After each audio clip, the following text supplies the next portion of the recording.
Well, you know, if you find a feature in all of these, it was probably found here. But animals are so diverse, it's really hard to come up with what it is that all animals share that you can reliably put here. You know, they don't all have eyes, they don't even all have a complete digestive tract with an anus, they don't all have an obvious head, blah, blah, blah. So it's really complicated. So pretty much you end up with a blob. You know, if you just look at what's shared, there's not really much else there you can say. But, interestingly, if you look at a fruit fly, and let's just say a human, and you see, well, what genes do they use to tell the front end from the back end? Well, it turns out that they both use Hox genes to do that. And in fact, everything that's looked at in here has Hox genes doing that. So that suggests that Hox genes must be at least this old. So this animal probably had a front and a back. It certainly has the genes that tell you that. Say, well, what about the eye? Well, the eyes are pretty different in fruit flies and humans. Fruit flies have these compound eyes, and we don't. But if you look at the genes that are involved in initiating development of eyes, homeodomain genes, in this case CAC6, that's found here and here. So there are inferences that it's found there. And so on. You can do things with top versus bottom. Hearts of some kind of contractile vessel. There's a whole bunch of genes that are found very wide in a very widespread way across this huge diversity of animals. And these are what we talk about as the genetic toolkit. At the very end of the video, Sean Carroll says, if you find it here, there's only one inescapable conclusion. He actually draws his hands down to a point here. He's not actually saying it, but what he means is the common ancestor. Or maybe he does say it. But they were found in the common ancestor. So basically they had all the genes.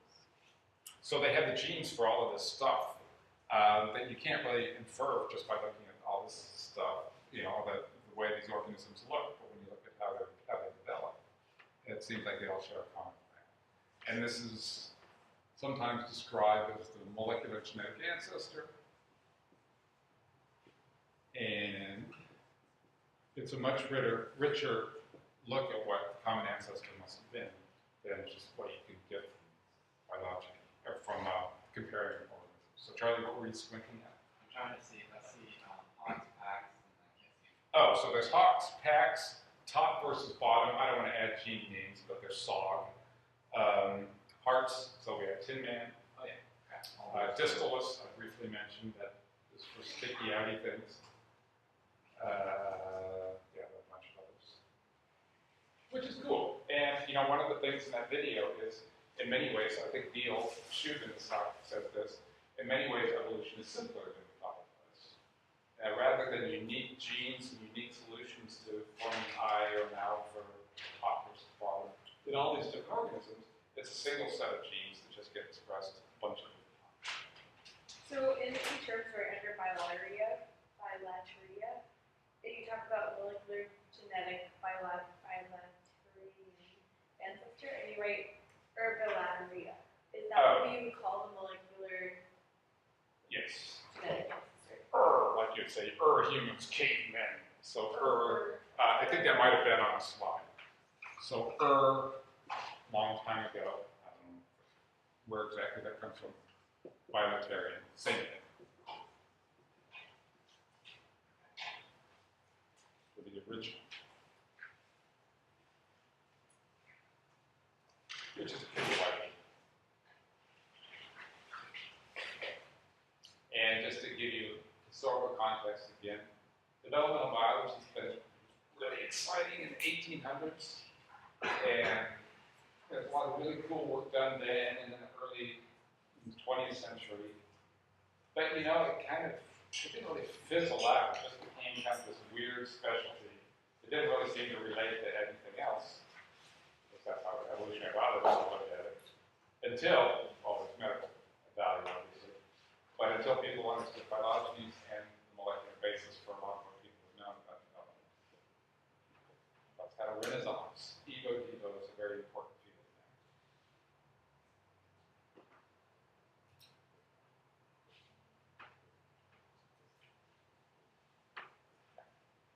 Okay. Gloria, this first. What's the difference between determination and differentiation?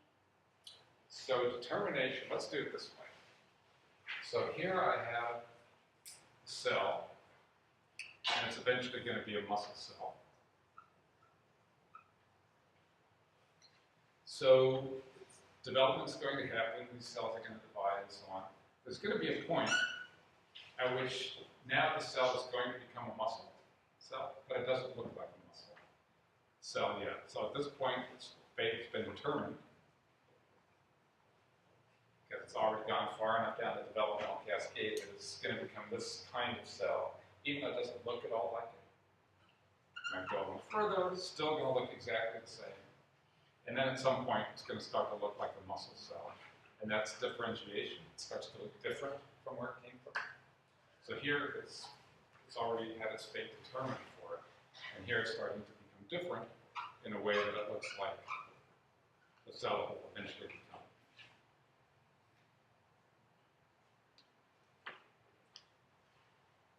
So a determined cell would be like a homeoplastic, did I say it right? Like the basic blood cell, and then when it's differentiated is when it becomes a different types of blood. Yeah, so you have a population of cells that's set aside to become, let's say, muscle or intestine or brain, skin. They don't look any different yet, but you know based on where they are what they're going to become. The fate's already been determined. Maybe there's already been some changes in the genes to them, but they don't look like what they're going to become until further down the line. And this is of relevance because if you pull out some of those cells, they look like just generic old cells that haven't become anything. They may be limited in what they can become if you try to transplant them and hope that what was going to be a skin cell is going to become a kidney. Maybe too late on there. So it wouldn't work. In some animals, you can subdivide embryos up to, say, 16 cells and get complete offspring from each of those cells. And in other ones, at its first cell division, you can't take the two halves and get a complete embryo. They've already started to become determined from the very first division. Sorry. That's okay. I was going to ask how sequences of inductions result in a developmental cascade. Like I'm a little confused. Okay. So the question is, how do sequences of induction result in a developmental cascade?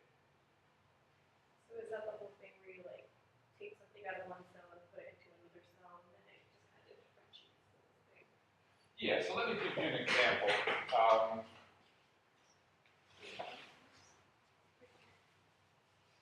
Just maybe this will make it clearer. So I know I asked in class, which of you have had developmental biology? Did you talk about dorsal lip plastic? Okay, so these are classic experiments in embryology. So if you look at a frog embryo, at one point in its development, it's going to look kind of like this. We're not going to go into details. It doesn't look like much. But, and this is a slice across it, there's this little part here called the dorsal lip. And it starts the process of development that's going to give you the nervous system and backbone and all of that stuff. If I take another embryo and I take the dorsal lip and I stick it on here. Oh, actually, I'm going to be a little more clever about how to do it. Let's say the source. Let's do this. I'm going to draw this one in blue. So I stick a little bit of this red tissue on here. It's going to cause a whole new embryo to develop because there's going to be a signal that comes from this tissue. It's going to influence these cells here to develop, let's say, a nerve cord along the back. And that's going to influence other cells. It's going to cause development in the nervous system. It's going to cause other cells to develop into an eye, and so on and so forth. So that's the developmental cascade. Bergman, I guess it's you that asked this one. So the idea is from a single starting cell or population of cells, you send a signal from there to the next set of cells. And they send a set to the next set of cells. And so on and so on. That's the developmental cascade. If, on the other hand, you've done this transplant and you got a whole new embryo, but it all came from this donor tissue, well, that would be very interesting. It just means that these cells grow into a whole new tissue. Instead, what you find is that these cells induce, so they send signals to the blue cells and tell them to start developing and initiate this cascade of events that give you a whole new blue embryo instead of one that's made of cells from here. Does that help?